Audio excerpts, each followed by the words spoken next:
Pathian Paulin thu thiang lim ilongai thang Genesis bung som le pathum sang riat le chang kwa ti chuan Abrahaman lotanena khongai takin nang le kaya kara iran pu te le karan pu te kara poin nial na su se unau kanisia ram chu apumin na duai lovem ni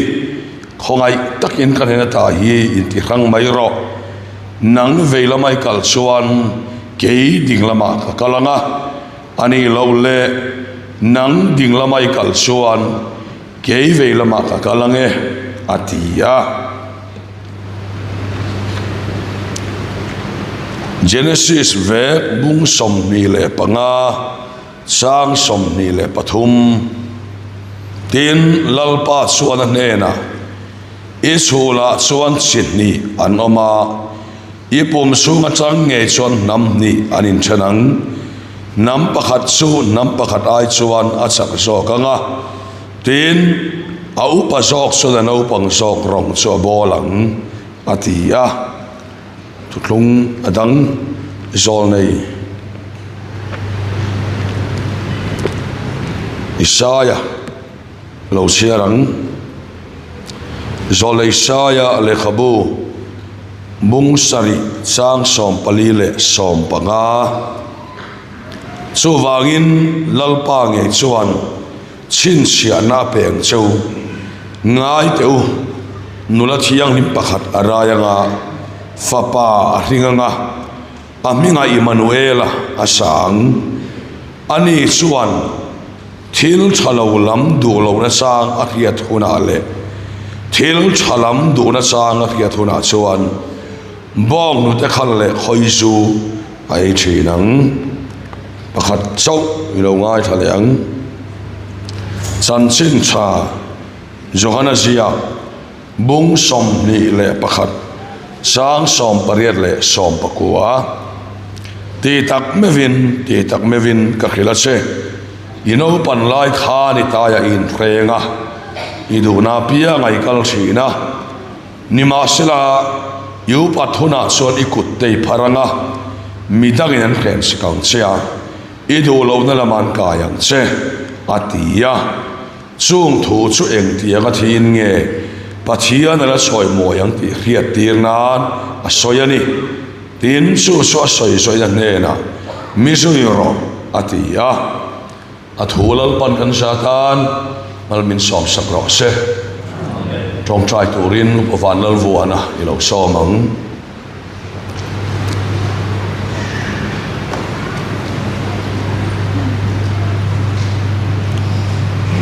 Thiên bảo của kinh không phải đủ. Ôi bảo chính đúng đều khán Phật thế chứ. Ini dia Phật rung ri đi dùng nói cho kỳ na. Sa ni là hiền long bảo thà rau long châu kỳ lũy thà rau long phong cắn châu qua cắn đầu cắn khô mà đi đi. Long bảo chúng ta chuan cắn Phật tu của ta mình pe cắn speaker lom cắn quay kusi la liền thang à. Sari la yeni kuta tharing karon bade ama kalangin lampa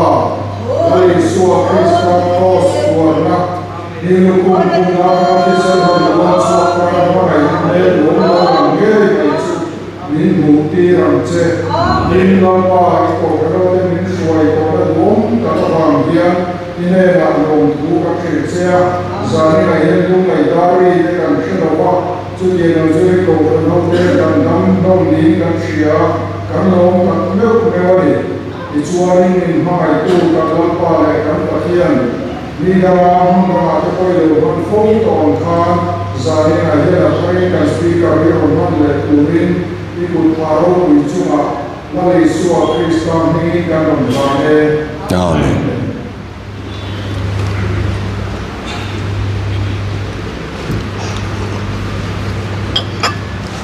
Lòng mong lẽ mấy ê puel việc ha revival a om lo chan hi a khisel lo na wanga amai na deal lawaniya omlai chuan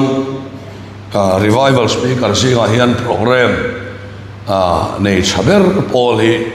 ani renga mitlo tak mai ania lomom le mai ngai ompo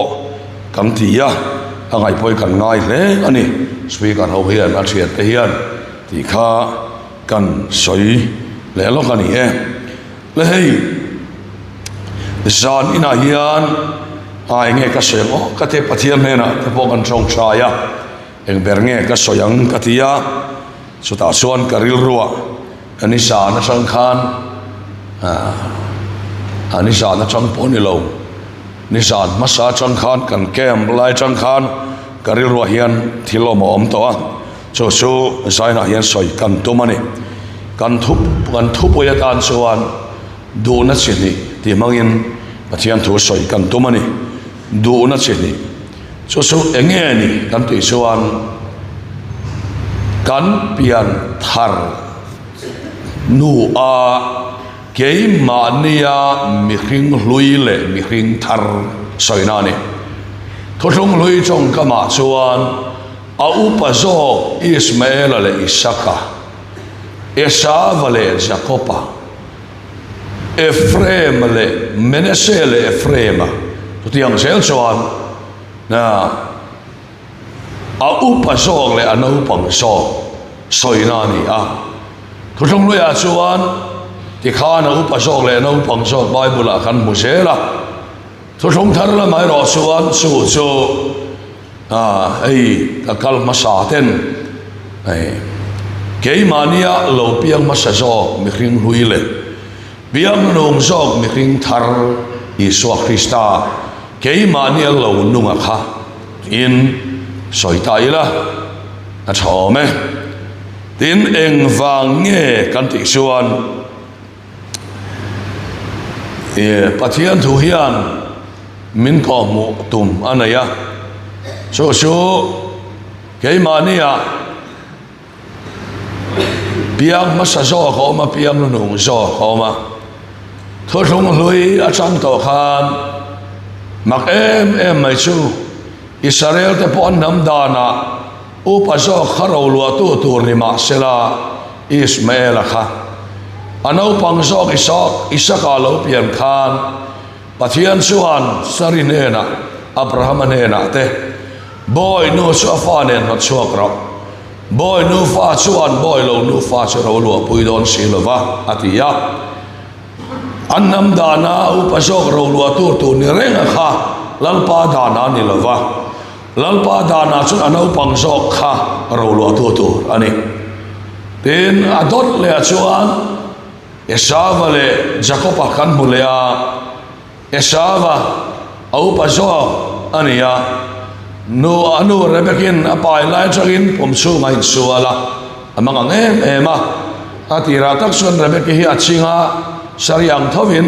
fa nei thelo vai pathian nena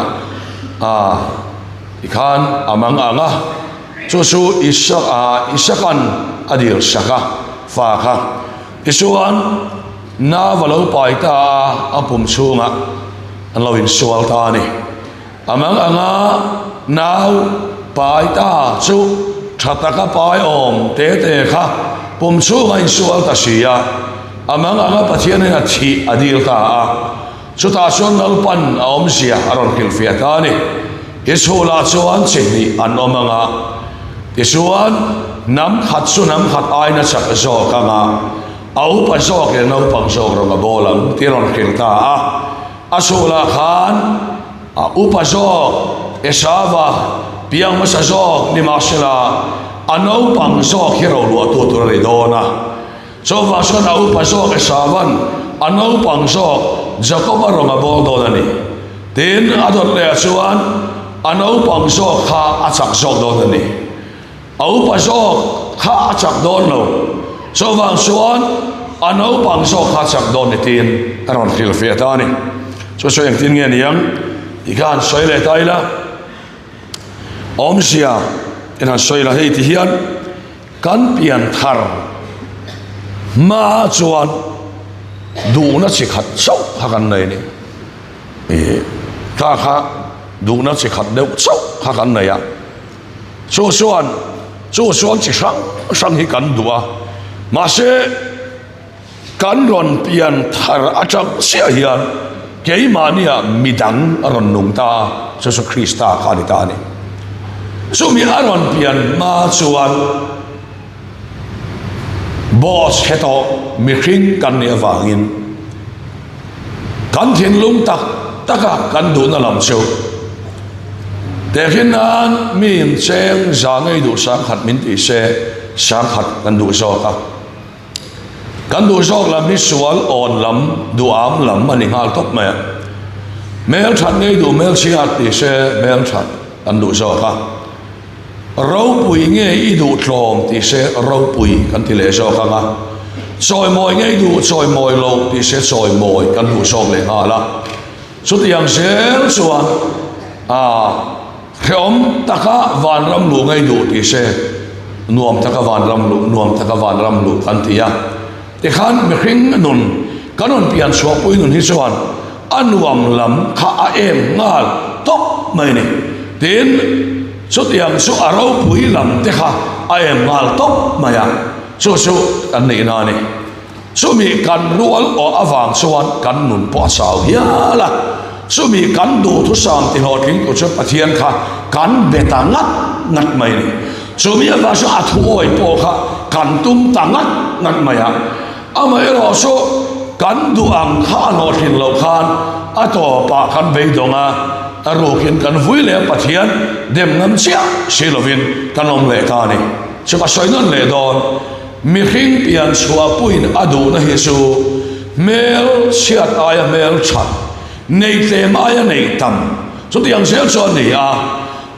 ti suan mu sit na aya ro puina so tiang sel suan soi hiam na aya soi san na ani sel ani so kan du ru amai ro chu kan du ru ka su kan soi chuak du lova ti suan sa khuana kong kan han zo ta chu kan du na ti lo tin na tan chuan chen khatin khovel khovel fin na lama an ta na ro pui na lama an ta na chen khatin ro su mi ti lo tin nan chuan mi sa khuana hian pathian kan han ber ve ta ni amaro su John Wesleyan ka sa khuwa su khonom lai sa khuang chok ani atiang mai khani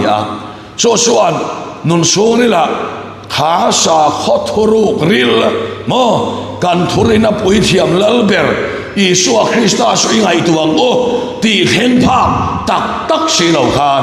ato pa be don le lung ngai na mani nun in zon roin alo om le ta he ta pian chua puya adu na soi chuangam silovaka ti lotin nan pathian kha awa pathian kha be ve ta ni ma se su mi te su ato pan lo cham tho thawani ti suan kan lo pian thar sia khan ke mani a hian mi pakhat alo nung ta so Isu Krista ni so Isu Krista so kan du dan opposite sia kha aram du ve ta ni kein ka pian thar nu apo ka adama mi khing hi suan ro pui la du renga ro pui na changa mo soi sa na chang zela rong bol har sat na ya mo buai na ni mo pen chim na ni mo peral na mo lam khasu khave tho ma se asuma heng tan chuan adu zok mi alo adu zok tak chu buai na le har sat na em tok lova chu ti chuan mi hetia niam taka om lova alu lama om zel asang zoka om zel sunga rong bol kha aduani ti chuan keima lo piang thar Isu Krista chuan Bethlehem changa chanturin min ti ve thum thani lalpa fakilo mo se andu da hai opposite ta hei suan ral na changa chanturi min du thung ta keima Isu Krista lo pianga kha chuan mo ti suan thole na su thina te lo chuan om thei lova ro pui na su Bethlehem bun top ber achang lo suan om thei lo wa so wang suan su Bethlehem mun ro ber mai su aron thang ta ni lalpa ka no se so mi thang to so kanun thara hian pathian ka kenom no se so wang suan kanun masa zo kina athan lo lam zel kha keima nun thar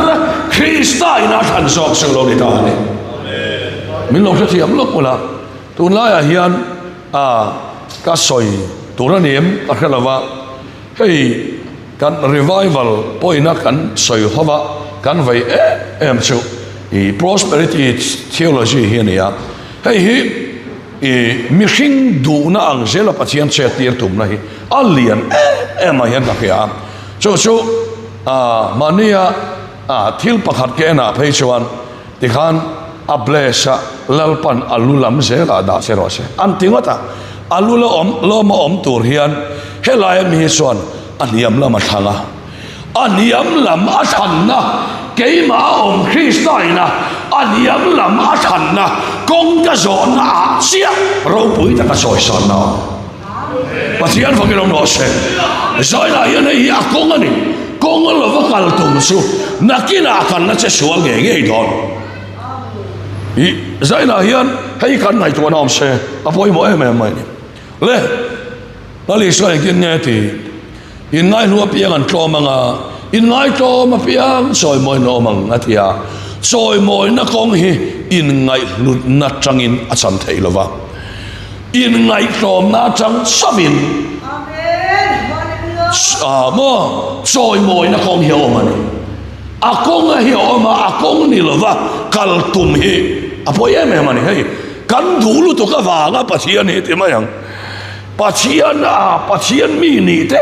pathian mal som ni te kan dulu to ka wangian lalpa hi se ngot chuang lo keima ni a hian aron pianga chu no sen ron piang thara chuan amo khoya nge ron than kan ti chuan lalina ani lova herodaina ani lova mi hausaina ani lova ran theng bun chom ber karon thangan keima piang ma sa zok thang te hi chuan ran theng tel lova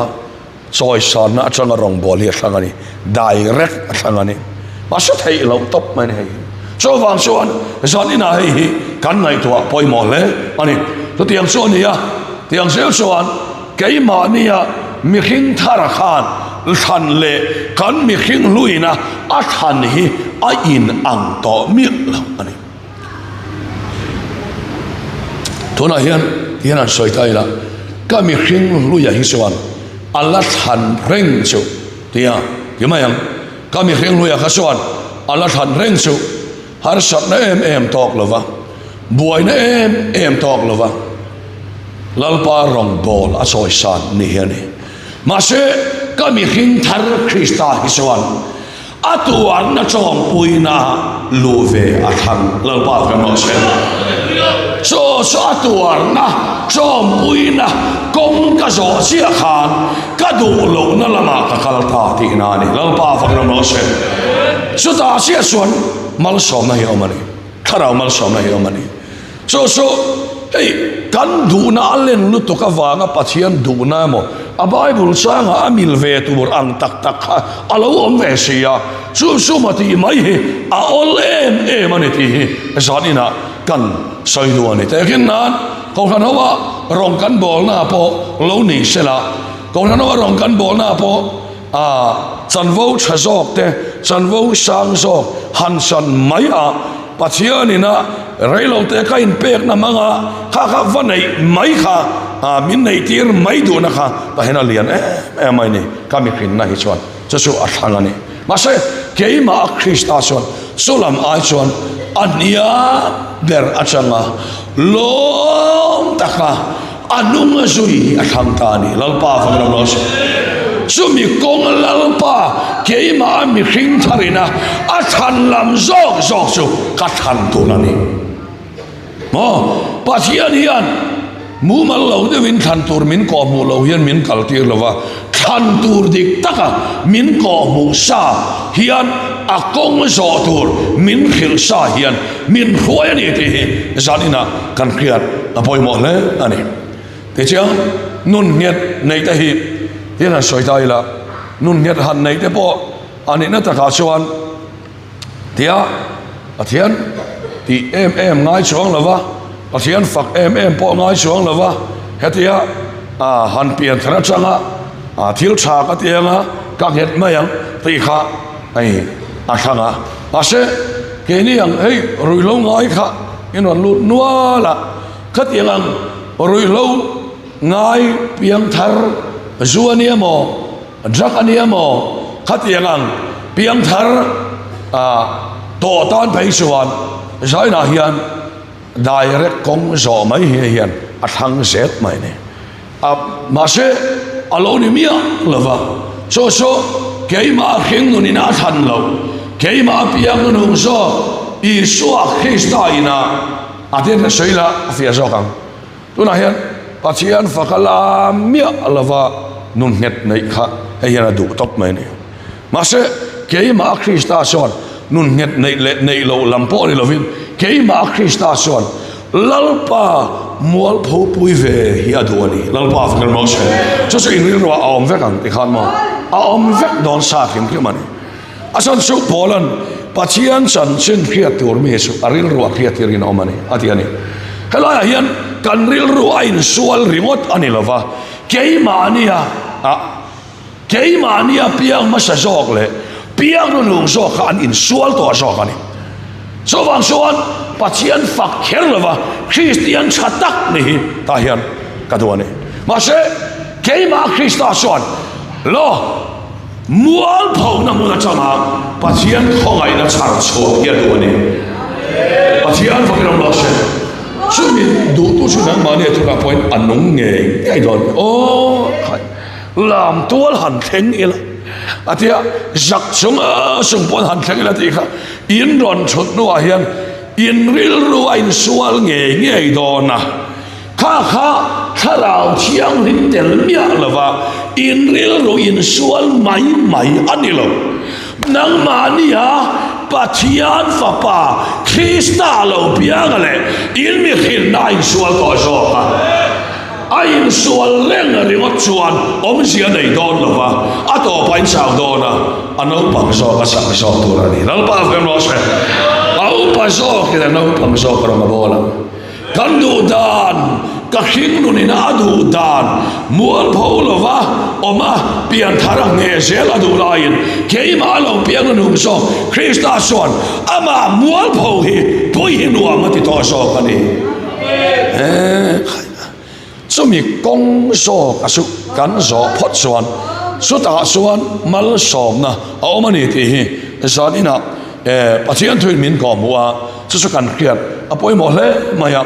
in rilu in sual na ran ani lo ti kha lo khia ula ka duani keima ni a hian mi hring thar le mi hring hlui piang ma sa jok le piang ma sa jok kan du dan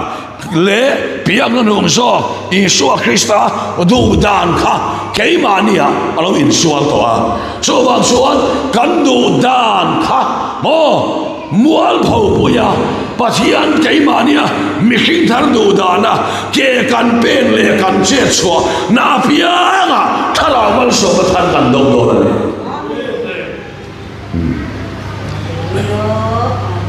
zulom hei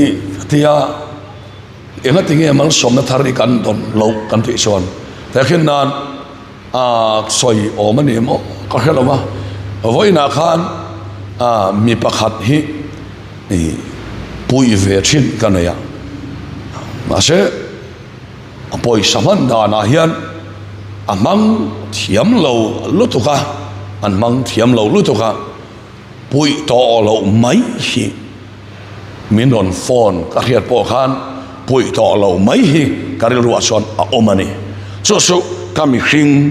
ani kapian so pui au pa so ka khani ma se chuti la taksuan Bible kan muwa min a u nau tla chamin mu sela mo Kai tak le puar takin omro tiringot sela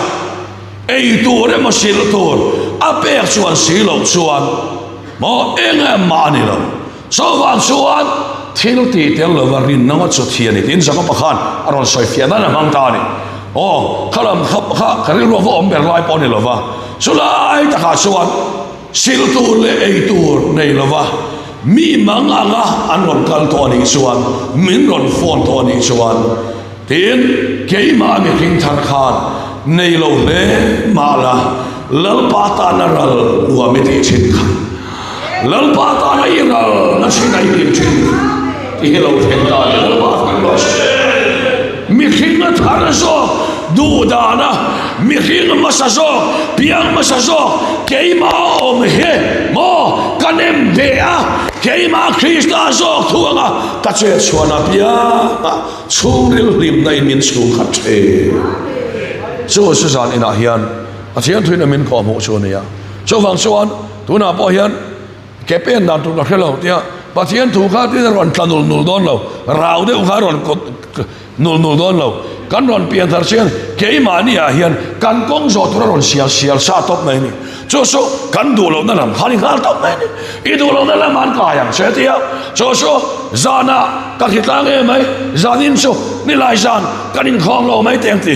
mi hring ma sa zok son adu a sual on sa lo piang ani camping a kan ti to kha so wang son engang point piang thar to mai la kan thi ma chu kan mi hring hu ya he ala ma ato thena in sual ko rani lo pa fa kan lo se kan thi ma su ala om dona so wang son ka khitlang e mai zanin so kan mu mai te atia ma mi hring thara suan o voi khat so po in homa I ho la mi lim chin sia kha lal pa fa kan lo se so mi hring thar thu ang se kan om na su lal pa o ani mai lal pa fa kan lo se ei ka be nga min pia ti ang si khani lo keimania mi hring thar zo mi hring lui zo du dan kal I du lo na laman ka yang se peterane na ti ang khan ka mi hringina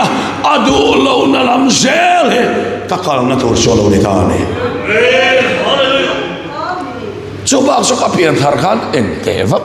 ka rau ka don viau po ka helova kha te ka donga kha te khan min khoi ve kewa mo amak betu ani keu mai ni ani luai lova ani kewa ti hiana kal kewa o alun sia kan khetol atola kan du na len pau le lalpa du na lamakal hian lo kane ti khiat hiam na kan lo nei ta ni una ta hian sumi piang thar lo ke chon mo an kha ve ka hlei nem ta ke nan sum e ruk tur tam tak mo e ruk ti kha chong moi lo ni lo sela khatia han lom thu soina ni mo khatia ang kha om ta sela amma mo na lam en chuan ati mayang ma se mi piang thar tak chuan amma mo na lam le adu na kha alian nu tok ti a khia chuan sumi lo lam kong zo adu na lian nu tok lo lam kong zo heta tereu te zo ama Krista adu na lam zo kha akong ani ti a huthiam to ama adu na lam so kan san to ama thil chalo du na sa ka ke to ama thil cha du na cha lo ke to do na ni hey thil cha du na sang thil chalo lo li so lo piang tu ra kha zol ni sayan lo soi lo kha nu la thiang hin man ra yang a isuan fa ringa mi ngai Manuela an sang isuan sang ti te kan muwa chu suan Isaya suan thil chalo lam du lo na sa ka khia thuna le thil chalo lam du lo na sa ka khia thuna le thil chalam du na sa ka khia thuna chuan bong nu te khal le khoi zu ai tom atia kha khan bong nu te khal le khoi zu chu da hawa an thil lu an thil cha an nei tur cha mo so tiang chu aniang chu so wang chuan e tun lai a chuan thalai zinga pe chon bon nu ta khal le khoi su han ti de chu ti te vakin aro pui lo mai thai ma se an ni huna chuan kha aya lu le ro pui kha e le in tura om chuang lovani chu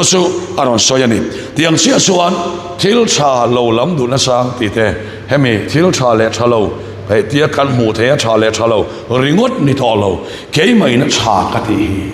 tha lo ri ton tha ni lal pa kan mo se mo kan nom na tu re chu tha lo ma tia ma se ama piang no zo Krista chon tha lo wo ti to do ni anom na tu ra ni su ka tha lo tu ba na ke do le ne ma tia na a tha lo moro ma mi lo ka lo ro hela ya tu ma dan mo don chong la va voi khat lek so mo han in chukila tianga tu ma dan mo don chong le a tianga poilo cha tianga ma se ama apiang no zo Krista son chalo ma ti to do lal ba ke no se te suan cha ti zo so au ui na le sei lo se ka ban dei ma yang se ati natura kha cha ati to nga poilo ati to nga chu ta nge chuan lal pa mal so mai a hoin chungri lama aron ho to nga lang lama po lal pan na sui to atian ma kinam los ele par so na khe atian ni mo chan dam na fam ki ma min chan dam ania cho wa chuan mal min so ma kan du min pe ni lo amai ro su ami te su ato khian al pon akai to ni te he sa ni na kan khian poi mo le ni le ta soi thui to lo wanga thu ka soi rei ngai lo pul pe ta hian he min som thum pakhat vel ka soi to a rei inti to mo ka khelo ma pati pakhat chia ka soi le e pa ni chia pakhat chia su he hian ya Abraham ale lota kha kaldai ho ur khwa me sopatia biara machangin an suaka kanan ramalo turin an kaldun sela apau nau pa fa pa nia lota kha Abraham apau nau fa pa tisuan sorry au nau pa fa pa nia tisuan an kal sela suta suan an Abraham lon ran putele lota ran putea buaina lo suaka ta chuan an ran tlat na munai nial buai ta ni Abraham ne non khena Abraham lota ne na nang ne na kanin kara hin in ti thiam lo na khen su se nang ding lamai kal le ke ve lama ka kalanga nang ve lamai kal le ke ding lama ka kalang ati Abraham hi avahan pathian ril royo katia ram cha kha thang lo re nga lota khan lo lam lama khan kala tum to ram se zo ko ni se mo lota khan lo lama lam kha akala athang ta ni lotan jordan ram phai zong athanga bible a beson lal pa gre huana ngane te aram chalai zong athang feka abrahaman aram chalai athang ta ni ma se sudange suan Abrahaman lalpa oria lalpa kamose mazala kan soi ko kha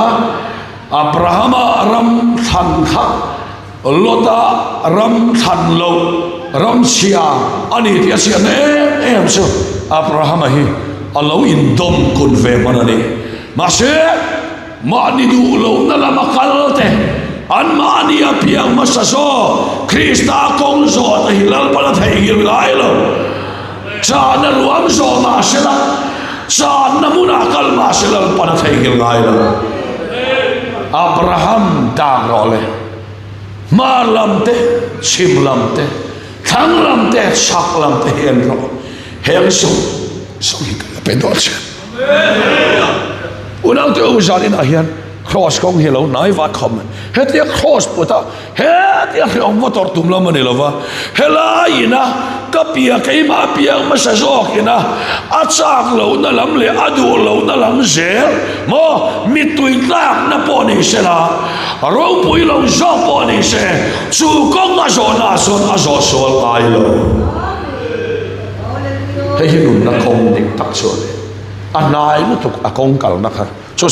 sai na hian kan ril ruwa lom sela sawang suan rin na yang ting ka pena hey pathianin min pol de sak ma ti ngot bo ha ni lo min pol de ka chu alom om lu tuk ma se ke ma nia kong min ko mu sa hi min pol na ni to ti kan khiat fia poi mo chu ta chang sel chuan mo a ai na so so ka kharau pol na pol ho om so ka ni chu